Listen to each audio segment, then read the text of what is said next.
Olá, alunos, tudo bem com vocês? Vamos para a nossa aula 28. Vamos agora falar dos princípios da refração da luz, tá?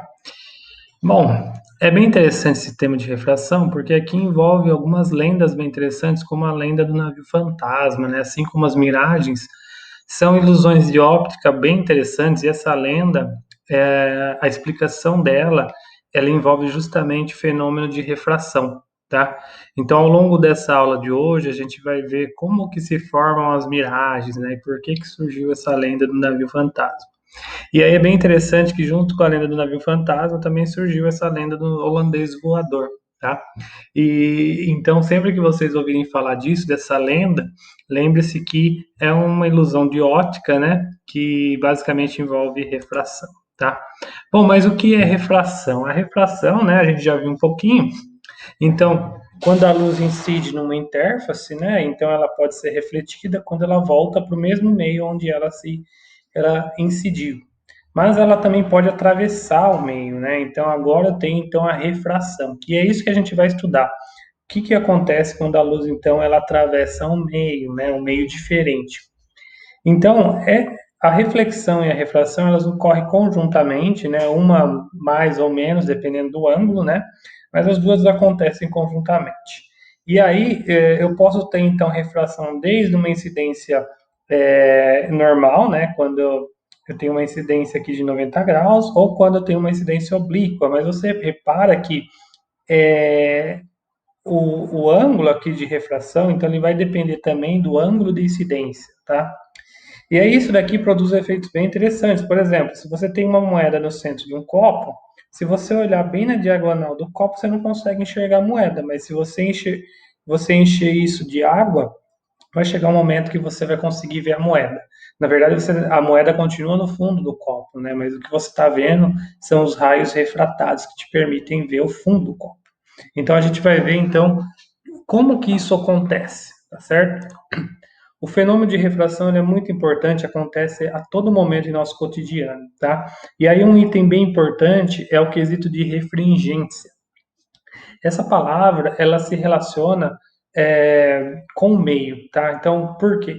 Porque quando ocorre a refração da luz, né, em um meio diferente, na verdade, é a velocidade da luz que está variando, tá? Por conta da presença de átomos e moléculas, né, que interagem com a luz. Então, você tem uma variação da velocidade da luz quando ela passa de um meio para o outro. E é isso que vai causar o fenômeno de refração, tá? E aí, eu tenho como medir, então, uma grandeza que vai medir o quanto que vai variar a velocidade da luz.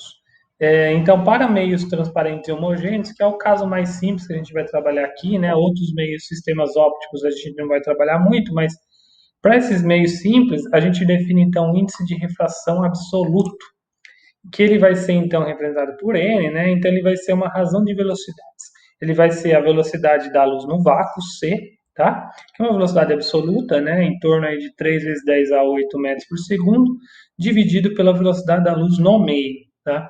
Então veja, como é uma razão de velocidades, isso daqui é um número adimensional, não tem unidade medida, mas ele vai ser sempre maior que 1, porque qualquer velocidade no meio vai ser menor do que a velocidade da luz no vácuo, tá?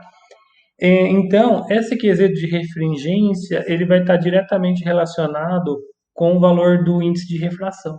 Então, se eu tenho um meio de alto índice de refração, a gente fala que ele é mais refringente. Se ele tiver um baixo índice de refração, ele vai ser menos refringente, tá certo? E aí é bem interessante que quando eu tenho meios aqui de índices de refração iguais, acontece um fenômeno de continuidade óptica que está relacionado diretamente com a questão de visibilidade. Porque você vê, ó, você tem um bastão aqui, por exemplo, imersa num vidro, né, com água. Então você consegue ver aqui o raio refratado, mas se você tiver, em vez de água, mais um tetracloroetileno, você não vê nada, porque justamente porque a luz que atravessa o copo aqui praticamente é, não sofre nenhum fenômeno de refração, então você não consegue enxergar o bastão, tá? Isso é uma ilusão de óptica, justamente que você explica pelos fenômenos de refração, certo? Mas aqui a moral da história, então, é esse índice de refração, que ele vai ser muito importante para a gente no decorrer do nosso estudo, tá? Bom, assim como eu tinha as leis da reflexão, aqui eu também vou ter as leis da refração. Elas são bem antigas, né? Elas datam aí dos séculos 16 e 17. Então, basicamente, foi esse holandês Nel e o Descartes, o francês, que elaboraram elas, né? A primeira lei, basicamente, é semelhante à lei de reflexão, porque é basicamente assim: eu tenho dois meios, um e dois, né, separados por uma interface S, eu tenho um raio incidente e eu vou ter um raio refratado, né? E aí eu vou ter uma normal, igualzinho que tinha na reflexão, né? Um raio normal aqui fazendo um ângulo de 90 graus com essa interface. A primeira lei ela vai dizer que o raio incidente, o refratado e a normal estão no mesmo plano, né? Então você consegue desenhar isso aqui num papel, numa folha de papel, tá? Mas a segunda lei é bem importante, que é chamada lei de Snell-Descartes, né? Que ele vai falar o seguinte: o produto do seno desse ângulo de incidência. E aqui vem uma pegadinha, porque assim como a reflexão, esse ângulo é sempre medido com relação à normal e não com relação à superfície, tá? Então lembre-se, ângulo de incidência é o ângulo do raio incidente com a normal.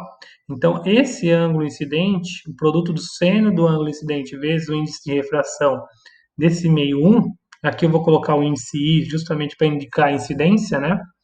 Então, o produto do índice de refração vezes o seno do ângulo de incidência é exatamente igual ao produto do índice de refração do meio 2, né, do meio refratado, eu coloquei um R aqui só para significar refratado, vezes o seno do ângulo do raio refratado. E, novamente, esse ângulo é medido em relação à normal, tá?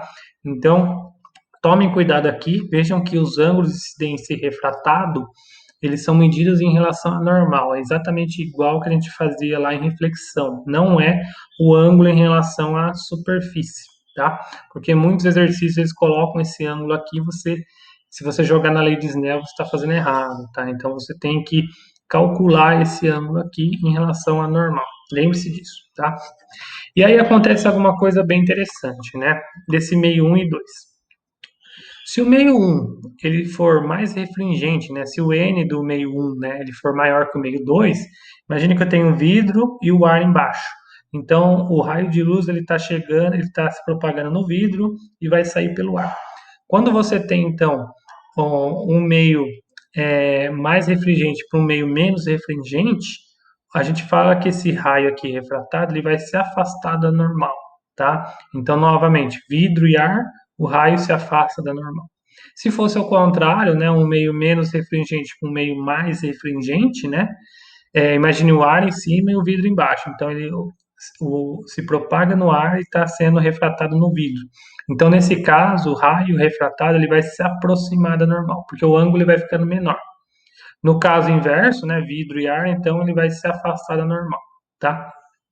Então lembre-se disso, quando você estiver considerando então o fenômeno de refração, tá? E aí tem outra definição que é o índice de refração relativo, né?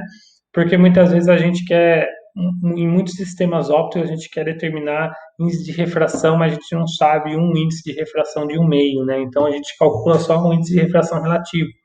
E aí, como vocês podem ver, é só uma relação aqui dos ângulos de incidência e refratado. Então, a gente consegue, fazendo essa razão dos senos, né, a gente calcula um índice de refração relativo. Não é o absoluto, mas é um em relação ao outro. Bom, aqui é um outro fenômeno interessante, que isso aqui também envolve questões de invisibilidade. Porque a reflexão interna total. Isso aqui acontece somente no caso, e aí é muito importante a gente lembrar disso, né? A reflexão interna total só vai acontecer quando eu estiver propagando em um meio com índice de refração maior e aí ele refrata para um índice de refração menor, tá? O inverso não acontece, tá bom? Então a gente viu, por exemplo, imagine um raio de luz propagando no vidro e saindo no ar. A gente viu então, nesse caso, o raio refratado ele se afasta da normal, tá? Então, porque o índice de refração é menor, né? E aí o que acontece? Se eu mudar o ângulo de incidência, né, esse ângulo refratado ele vai aumentar e aí ele vai chegar a um ponto onde ele vai sair com incidência de 90 graus. E aí, sendo de 90 graus, você lembra que é 1.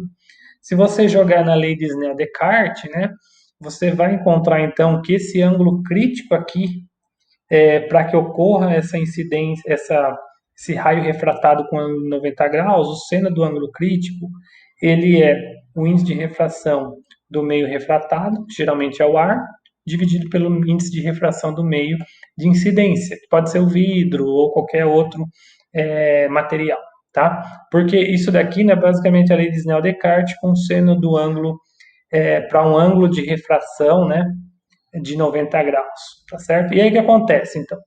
Qualquer ângulo que eu incidir acima do ângulo crítico, o raio é refletido, ele não refrata, ele não atravessa mais o meio, porque ele já está no máximo aqui de 90 graus. Então, qualquer aumento no ângulo de incidência, ele vai ser, eu vou ter reflexão, ou seja, se eu tiver um observador, um detetor aqui, ele não vai detectar nada. E com isso, então, você mostra que é, houve aí uma reflexão interna, né? E aí, basicamente, envolve coisas de invisibilidade, tá? Então, isso daqui é um fenômeno bem interessante, é muito usado, por exemplo, em fibra ótica, em outros tipos de aplicações tecnológicas, tá? Mas lembre-se, é muito importante você lembrar, então, que isso aqui só vai ocorrer quando a luz estiver se propagando do meio com índice de refração alto para um índice de refração baixo, tá? Porque, ao contrário, se eu estiver no ar e se deslocar no vidro, isso aqui não vai acontecer, sempre é o contrário, certo? E essa equação é a que vai reger, então, o ângulo crítico. Como eu vou determinar esse ângulo crítico para ter reflexão interna total? Então, acima do ângulo crítico, eu sempre vou ter reflexão, eu não vou ter refração, tá bom? Aí, vamos ver alguns outros sistemas bem interessantes. Um deles é o diópto plano, né? Desculpa que está cortando aqui, mas é o diópto plano. Ele é um sistema, apesar do nome, é um sistema muito comum para a gente. É um sistema onde eu tenho dois meios homogêneos e transparentes, né? Eles são planos e paralelos. Por exemplo, imagine uma superfície de uma piscina e você olhando de cima um objeto no fundo da piscina, tá? Então, isso é um diópto plano, tá? Por que isso aqui é interessante? Porque o fenômeno de refração é aquele mesmo exemplo que eu dei no começo, né? Da moeda no fundo do copo, né? Porque através da refração dos raios de luz, você consegue observar mudanças de profundidade, tá? E o exemplo, então, é clássico, é o da água e do ar, né? Então, imagine a água de um lago, de uma piscina, enfim, tá? Então, aqui a gente vai ter duas situações para considerar.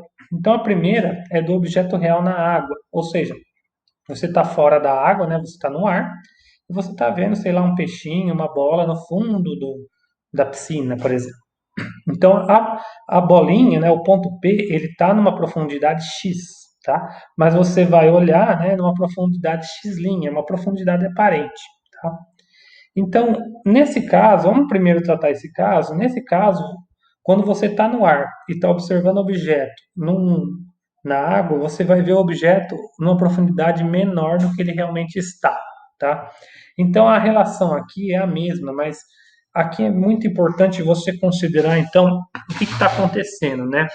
A observação, ela vai envolver, então, os raios de luz vão sair do ponto P, né? Igual está mostrando nessa figura aqui, e aí, quando ele chegar na interface, né, ele vai ser refratado e vai chegar no seu olho aqui, né? E aí você vai observar aparentemente ele nessa distância. Através de geometria, né? Mas eu não vou detalhar aqui, você consegue chegar numa regrinha de 3, ou seja, a razão entre a profundidade real, e aqui é muito importante para você tomar atenção para você não confundir. Então, a profundidade real do ponto P, né, do peixe, enfim, ele é diretamente proporcional ao índice de refração dele. E o peixe está na água, né? A bolinha, o ponto P, que seja, né? Então, o X é proporcional a N, que no caso é a água. E aí, você tem uma proporcionalidade direta também com a posição aparente. Então, a posição aparente, né, o X', ele vai ser também diretamente proporcional ao índice de refração de quem está observando, que é o N'. Então, nesse caso, é o ar. Então, nesse caso aqui, você tem, então, a razão x sobre x', né, a posição real sobre a posição virtual, é igual ao índice de refração da água dividido pelo ar, tá certo? Então, lembre-se também, então, quando você está observando do ar, você vai ver objetos mais próximos de você. Agora, ao contrário, imagine que você está na piscina, dentro da piscina, e olhando, sei lá, um passarinho passando. Novamente, o passarinho ele está no ponto P, só que por meio da refração você vai ver ele mais longe, tá? Então lembre-se, se você estiver na água, Você vai ver objetos mais longe do que realmente estão, né? A expressão aqui é a mesma, só que aqui, novamente, toma cuidado, porque você tem que usar os índices corretos, né?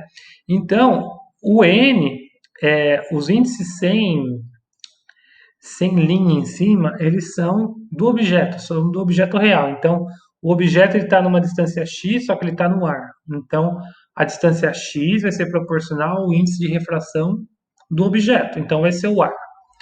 E aí, o x', então, é a posição aparente que você vai observar, e o n' agora é o índice de refração de quem observa, que é a água, tá? Então, muito cuidado aqui, veja se você reparou. A expressão é a mesma, é uma regrinha de 3, mas tome muito cuidado porque é, os índices sem linha em cima se referem ao objeto. Então, é o índice de refração de onde o objeto está e a distância real do objeto. Os índices com linha significa do observador, a distância aparente do observador e o índice de refração do observador, tá certo? Muito cuidado para você não confundir, tá bom? Outro caso interessante é de lâminas delgadas, né, ou filmes finos sobre materiais, enfim, tá? Aqui, o dióptro, a gente tinha 2 meios, aqui já vamos ter 3. Então, isso daqui acontece, por exemplo, você vai ter 3 meios homogêneos e transparentes com superfícies planas e paralelas, né? É o caso principalmente de filmes finos, né? E aí, o que acontece, né? O exemplo clássico aqui é do vídeo do ar. Então, você tem uma pequena um cubinho aqui de vidro, né? E aí você tem os raios aqui do lápis, e aí aqui no interior os raios eles são refratados, mas depois eles saem da superfície, tá? Então, quando você tem superfícies planas, paralelas, e os meios extremos são idênticos, o que significa isso? Que aqui o meio 1 é o ar, o meio 2 é o vidro, o meio 3 vai ser o ar novamente. Então, os extremos é o ar. Nesse caso, você não tem desvio angular, apenas lateral, ou seja, o lápis ele continua reto, mas você vê que aqui a parte refratada ele só é deslocada lateralmente. Se você tivesse uma superfície 3 aqui, por exemplo, uma água, então além do desvio lateral, você teria desvio angular, ou seja, o lápis ele apareceria curvado, tá? Mas não é o caso aqui, então os extremos são iguais ao ar, então você só tem desvio lateral. Então, isso daqui é também usado bastante em aplicações ópticas, né, em tecnologia, e aí você consegue também até determinar de quanto que é esse desvio lateral. Ele vai depender basicamente da espessura desse meio 2, né, e os ângulos aqui, o seno da diferença dos ângulos de incidência e refração dividido pelo cosseno do ângulo de refração, tá certo? A equação não é importante, mas é só lembrar então que quando você tem meios extremos idênticos, você só tem desvio lateral, não tem desvio angular, tá certo? E aí chegamos no talvez um dos mais importantes sistemas ópticos, né, que é o prisma. O prisma ele também vai ser um conjunto de 3 meios homogêneos e aparentes, só que agora são superfícies planas, mas não são paralelas, né? Então ele é um sólido aqui, geométrico, e aí a gente vai considerar somente a seção principal, que é uma seção transversal desse prisma, né, que é um plano perpendicular à aresta. Então a gente representa o prisma melhor assim só em 2 dimensões, mas na verdade ele é um sólido em 3 dimensões, tá? E aí é importante alguns parâmetros aqui. Eu sei que é um desenho mais robusto, né, mas vamos entender aqui. Eu vou chamar de ângulo de refringência esse ângulo entre as faces do prisma, né? Então é o ângulo A. O prisma não necessariamente ele precisa ser equilátero, ele pode ser isósceles, só com 2 ângulos iguais, enfim, tá? Mas aqui então eu vou chamar então de ângulo de refringência esse ângulo aqui entre as duas faces que estão participando do fenômeno de refração. Veja que essa terceira face aqui ela não participa, tá certo? Então esse ângulo A envolve essas duas faces. Bom, eu vou chamar então de desvio angular, é o desvio que a luz faz, né? Então veja, ela incide aqui com ângulo de incidência I1 em termos da normal, né? E aí se eu traçar uma reta aqui, ó, e aí ela vai emergir com esse ângulo aqui com a normal, tá? Então se eu pegar aqui, traçar uma linha, né, entre esse ângulo de incidência, esse ângulo que ele sai do prisma, então, esse delta aqui eu vou chamar de desvio angular. Ele é uma grandeza importante que vai mostrar quanto que o prisma está desviando a luz, a trajetória da luz, tá certo? Agora vamos entender esse desenho aqui. Então a luz ela vai incidir, né, numa face do prisma. Aqui tem a normal, né? Então ela vai fazer um ângulo I1 e aí ela vai ser refratada, né? Vai sair com o ângulo R1. Então veja aqui eu tenho o meio 1, que geralmente vai ser o ar, o meio 2 geralmente vai ser o vidro, tá? Então ela vai ser refratada de um ângulo R1. E aí ela vai incidir na outra face do prisma. Eu vou chamar de R2, então, o ângulo que ela vai incidir. Aí eu estou fazendo a normal aqui novamente, né? E ela vai sair com o ângulo I2 aqui, fazendo com a normal. Então, eu tenho dois fenômenos de refração. E veja, por que eu chamo de I o ponto onde ela entra e o ponto onde ela sai? Porque, na verdade, tanto faz, né? Lembra aquela regra de independência dos caminhos de luz, né? Ela pode incidir aqui, ela sairia nesse ângulo, ou ela incide aqui do lado esquerdo, ela sairia do lado direito no mesmo ângulo, tá bom? Por geometria, novamente, você consegue determinar, aqui não é o nosso objetivo aqui, mas que o ângulo de refringência A está relacionado com a soma do R1 e R2. E que em R1 e R2 são os ângulos internos, né? Então é o ângulo aqui de refração da primeira face e o ângulo de incidência na segunda face, tá? E veja que isso daqui a gente consegue determinar, tá? E aí o desvio angular, que é um dos pontos mais importantes que a gente usa, o prisma, né? Ele é a soma do I1 e I2, lembrando que o I1 ele é o ângulo de incidência e o I2 é o ângulo de saída da luz do prisma, tá? Menos esse ângulo de refringência A, tá certo? Bom, como eu falei, o prisma, né, ele pode ser equilátero, isósceles, né? Mas uma coisa bem, e é também o desvio angular delta, ele vai depender também do ângulo de incidência. Mas uma coisa bem interessante acontece numa condição onde eu vou ter o desvio mínimo, ou seja, qual que é as condições para eu ter o θ aqui, ele vai ser o mínimo possível. Para o θ mínimo, eu tenho que o ângulo de refringência, né, o A, ele vai ser exatamente duas vezes esse R, tá? E aí o R, ele vai ser igual, os R serão iguais justamente porque o ângulo de incidência, o I1, ele vai ser igual ao ângulo I2, tá? Então, nessa condição de desvio mínimo, a luz, basicamente, né, a gente fala que ele vai ser um raio aqui perpendicular ao plano bissetor. O que significa isso?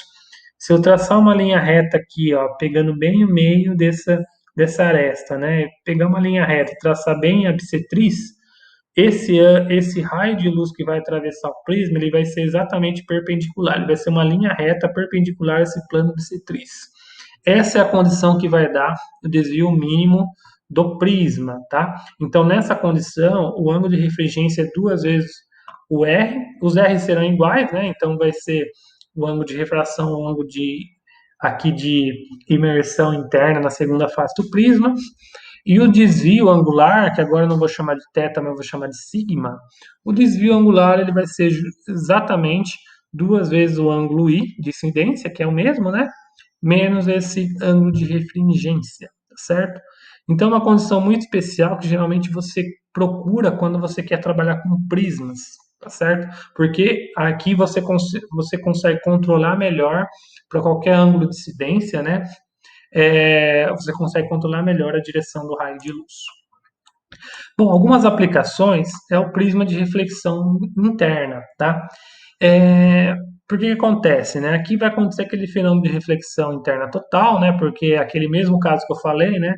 O, o raio de luz ele incide do ar no vidro, e aí quando ele vai incidir aqui no vidro, nessa interface vidro-ar, dependendo do ângulo, né, eu tenho essa reflexão interna que a gente já viu que só acontece no índice de refração maior para um menor.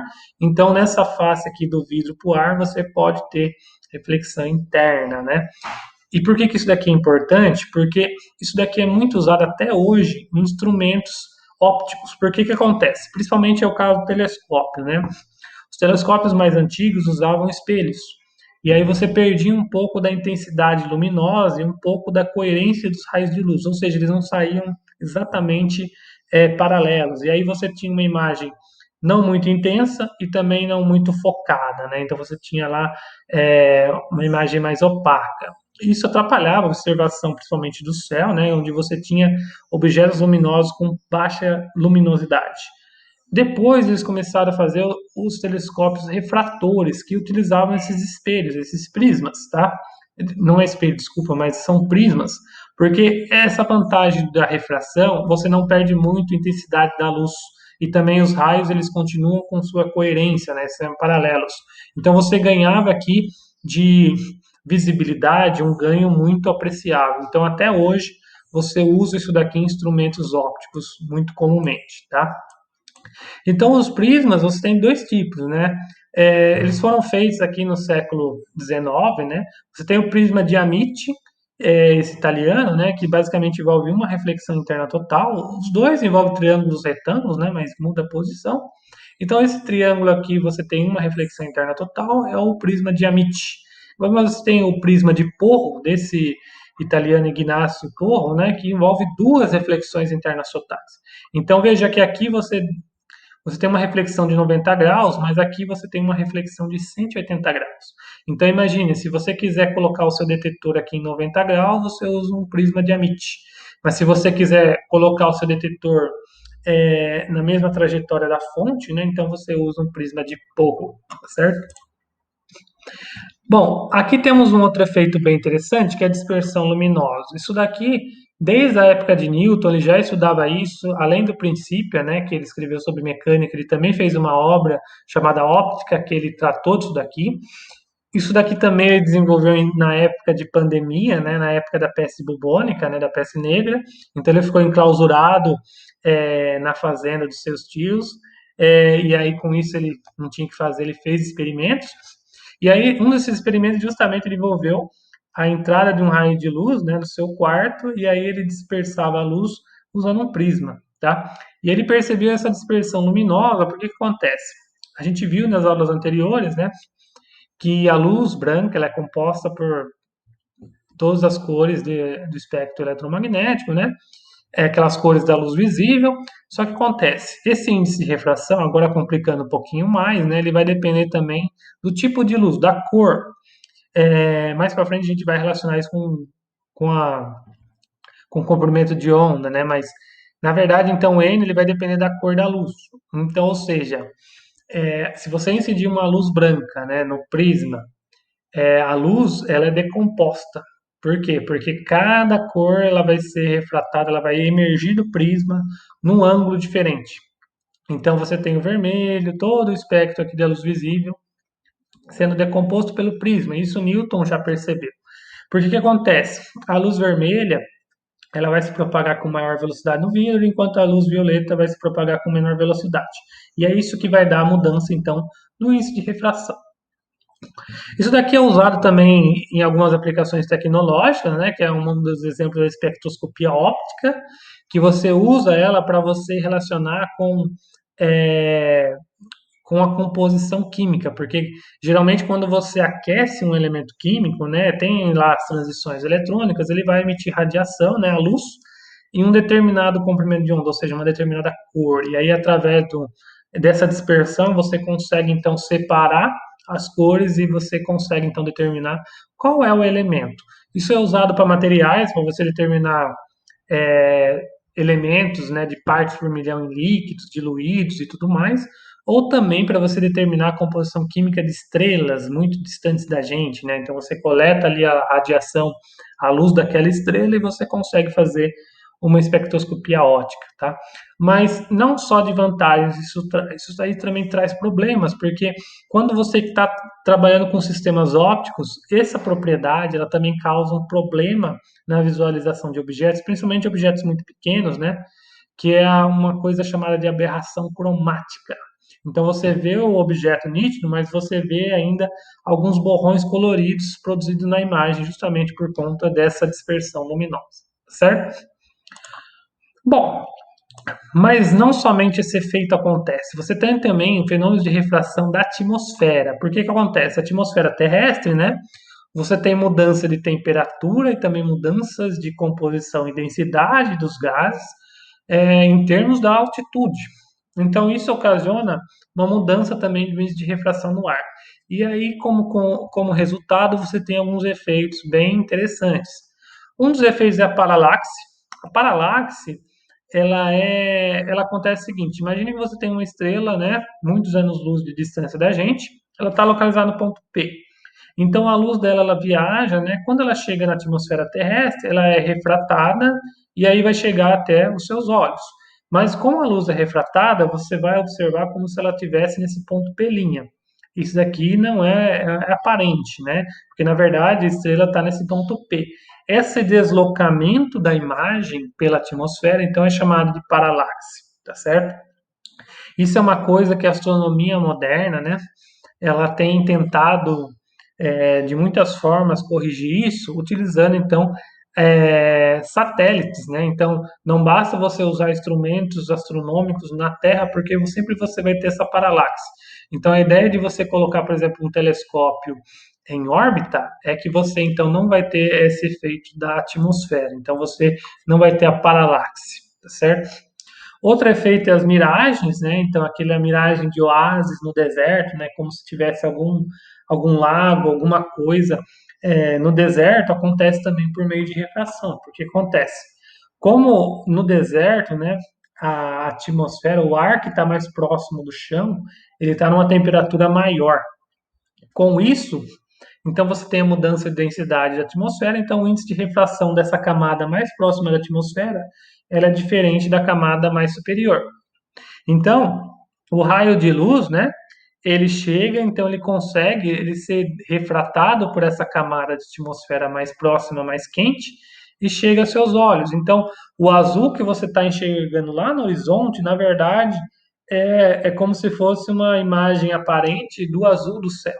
Então, é por isso que é aquela lenda do oásis no deserto. Então, geralmente, quem estava perdido no deserto, né, ele ficava sempre vendo essa miragem de água, né, e sempre você tentava chegar, mas nunca chegava nessa fonte de água e aí eles acabavam morrendo no deserto, né? Então, é uma lenda aí, mas tem algum cunho científico real, tá?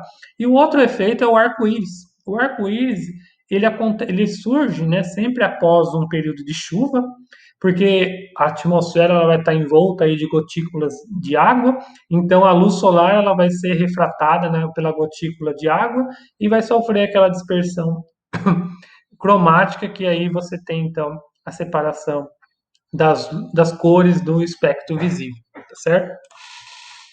Bom, então é bem interessante o fenômeno de refração e para terminar a aula eu separei alguns exemplos bem interessantes. Então, primeiro, a velocidade de propagação da luz no meio é 2/3 da velocidade do vácuo. Qual que é o índice de refração? Então, o índice de refração, então, o que ele está falando que a velocidade é 2/3 de c nesse meio.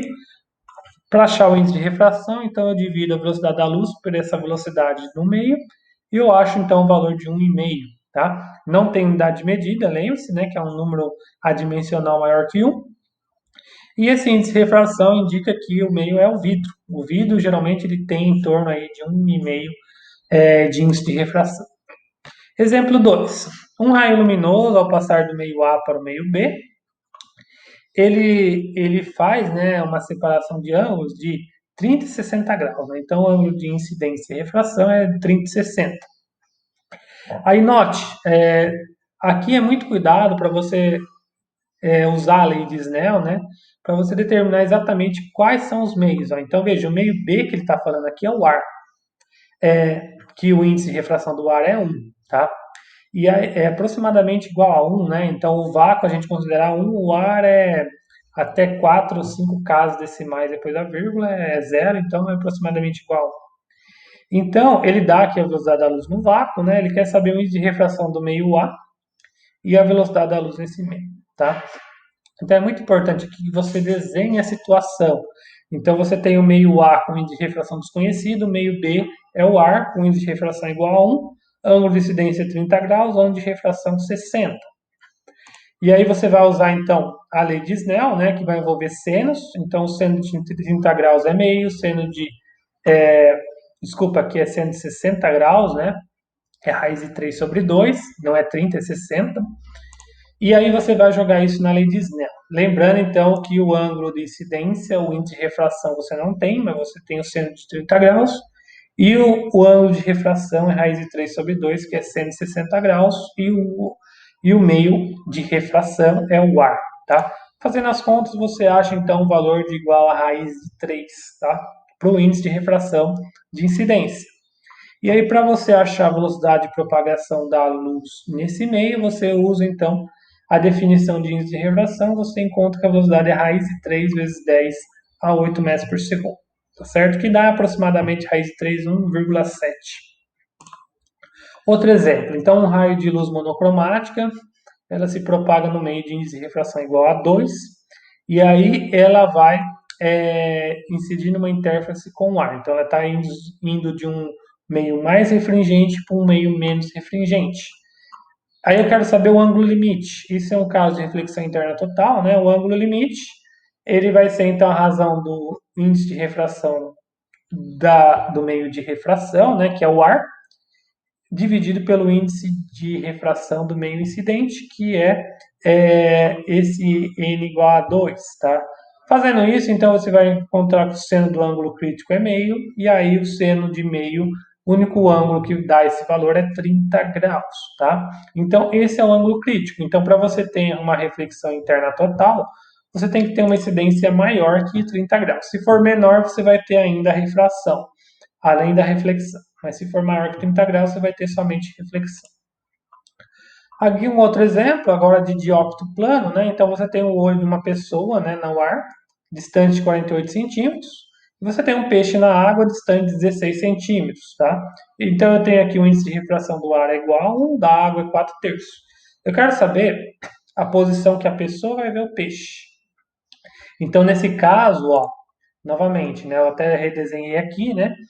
Você tem você vai usar aquela regrinha de 3, né? Mas você tem o x, ele é a distância do objeto, então é a distância do peixe, que vai ser 16 centímetros, e o índice de refração do objeto, que é a água, tá? Então você vai descobrir o x', porque é a imagem aparente do observador, e o n' é o índice de refração do observador, que é o ar.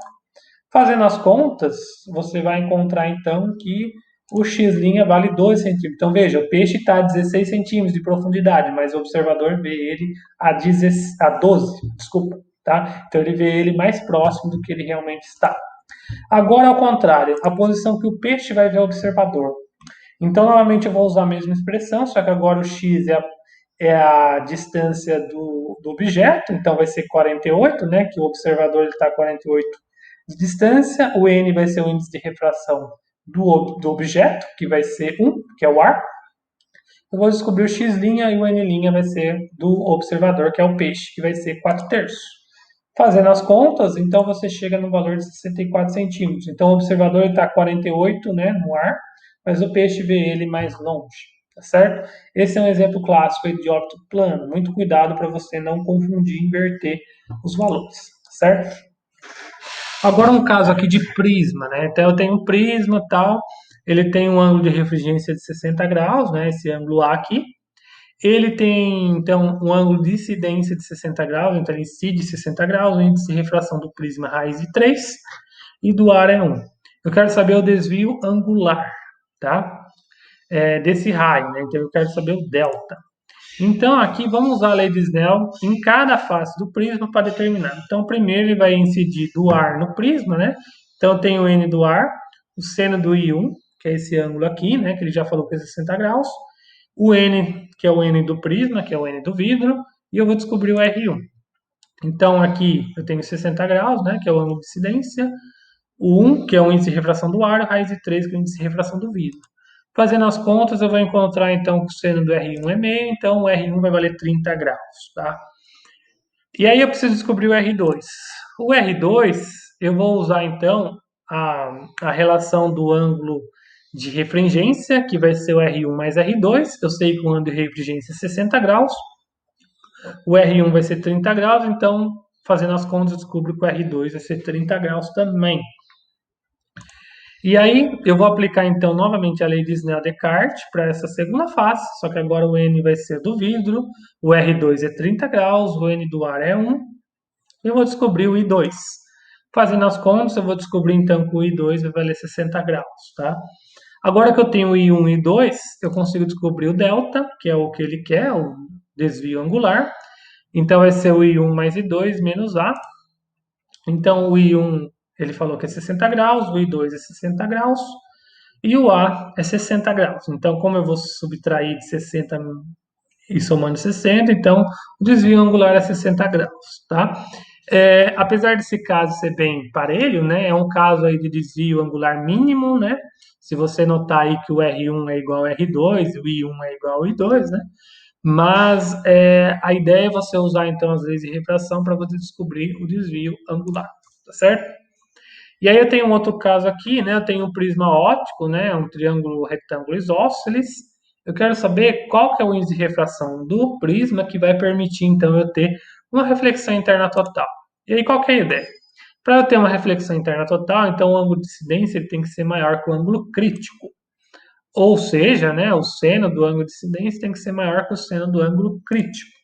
Mas o ângulo crítico aqui, nesse tipo de configuração, o ângulo de incidência é 45 graus, tá? E o ângulo crítico, a gente sabe que é o índice de refração do meio refratado dividido pelo meio de incidência, né? Então, vai ser o meio do ar dividido pelo meio do vidro.